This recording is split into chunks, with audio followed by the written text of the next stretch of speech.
pagi Pak. Selamat pagi.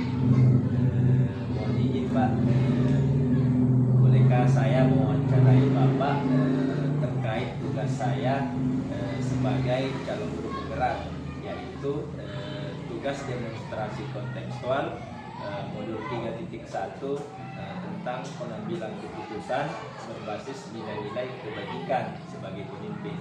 Jadi pada kesempatan kali ini saya akan melakukan wawancara dengan kepala sekolah. Ya, silakan saya siap.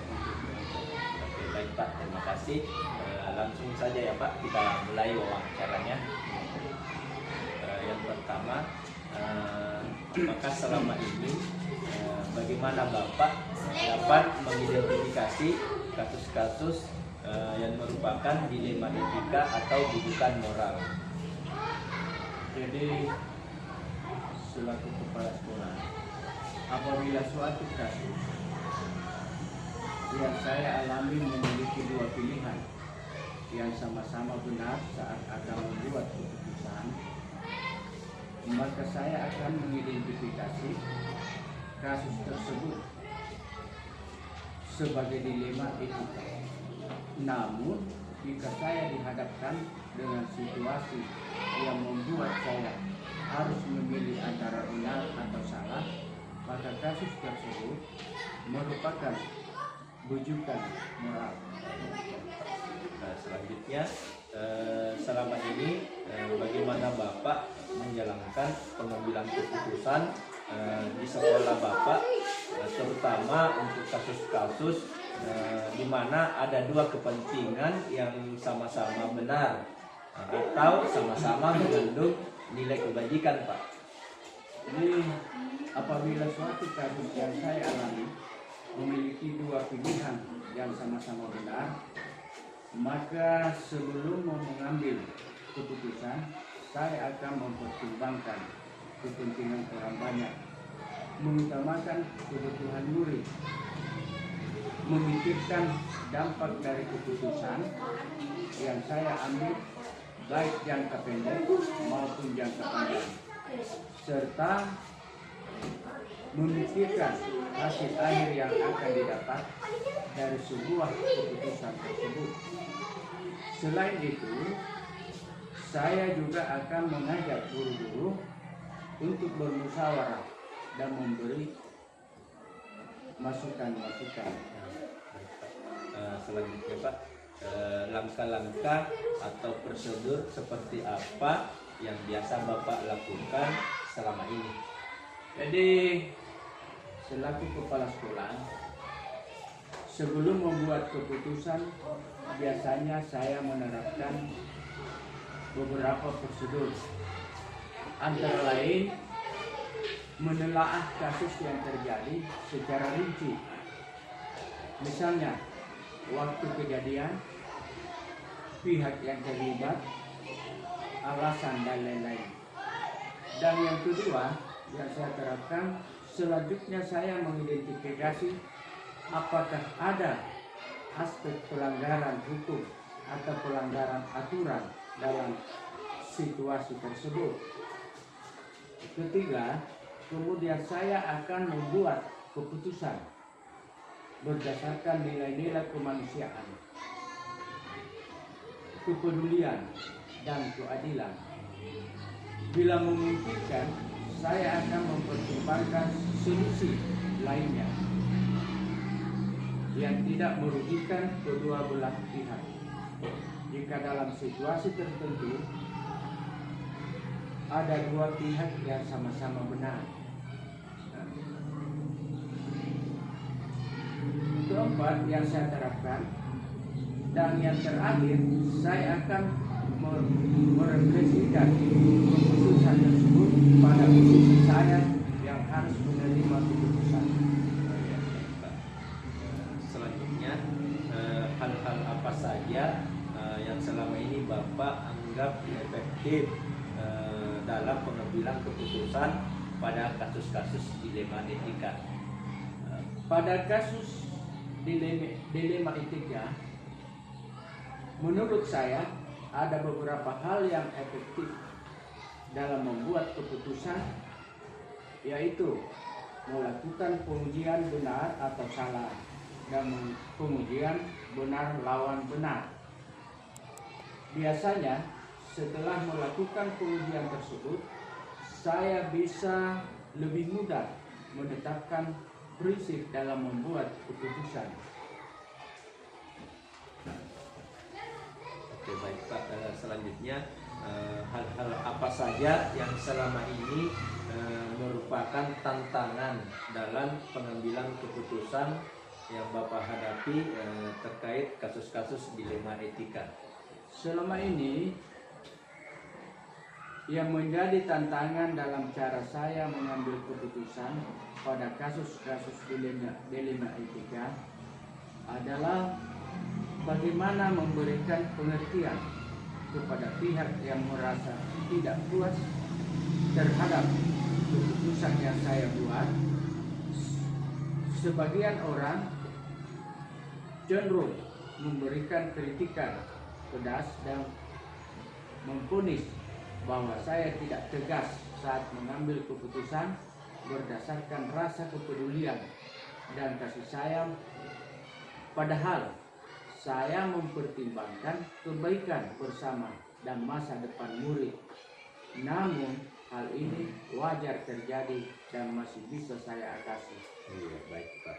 Selanjutnya, apakah Bapak memiliki sebuah tata cara atau jadwal tertentu dalam sebuah penyelesaian kasus dilema etika? Apakah Bapak langsung menyelesaikan di tempat atau memiliki sebuah jadwal untuk menyelesaikannya? Bentuk atau prosedur apa yang Bapak jalankan? Jadi biasanya jika situasi yang saya hadapi adalah dilema etika, saya tidak serta-merta langsung mengambil keputusan di tempat. Saya terlebih dahulu menelaah kasus tersebut secara rinci dengan mengumpulkan fakta, pihak yang terlibat, dan informasi lainnya. Selain itu, saya akan melakukan musyawarah bersama guru-guru untuk mendapatkan masukan. Kemudian, saya akan mengambil beberapa waktu untuk berpikir dengan matang. Setelah itu, barulah saya membuat keputusan. Selanjutnya, adakah seseorang atau faktor-faktor apa yang selama ini mempermudah Bapak untuk membantu Bapak dalam pengambilan keputusan terkait kasus-kasus dilema etika? Terkadang ada kalanya saya membutuhkan pendapat dari orang lain dalam membuat keputusan. Biasanya yang membantu saya adalah orang-orang yang mempunyai pengalaman di bidangnya. Misalnya, pada kasus yang berkenaan dengan murid, ada wali kelas yang membantu saya dan lain sebagainya. Hal ini tentunya dapat mempermudah saya dalam mengambil keputusan. Ya, baik Pak. Kemudian pertanyaan terakhir, dari semua hal yang telah Bapak sampaikan, pembelajaran apa yang dapat Bapak petik dari pengalaman Bapak mengambil keputusan dilema etika? Jadi ada banyak hal yang saya pelajari dari berbagai pengalaman yang saya dalam mengambil keputusan. Saya mempelajari bahwa dalam kasus dilema etika memang tidak ada keputusan yang betul-betul sempurna. Suatu keputusan pasti memiliki kekurangan maupun kelebihannya masing-masing. Maka untuk membuat keputusan hendaknya kita memiliki prinsip yang didasari nilai-nilai kebajikan yang luhur. Alhamdulillah. Saya kira untuk sesi wawancara kita pagi hari ini Pak sudah cukup selesai. Terima kasih atas waktunya Pak, atas waktunya untuk berbagi disempat wawancarai oleh saya. Oleh itu saya izin terima kasih banyak Pak. Assalamualaikum warahmatullahi wabarakatuh. Waalaikumsalam warahmatullahi wabarakatuh.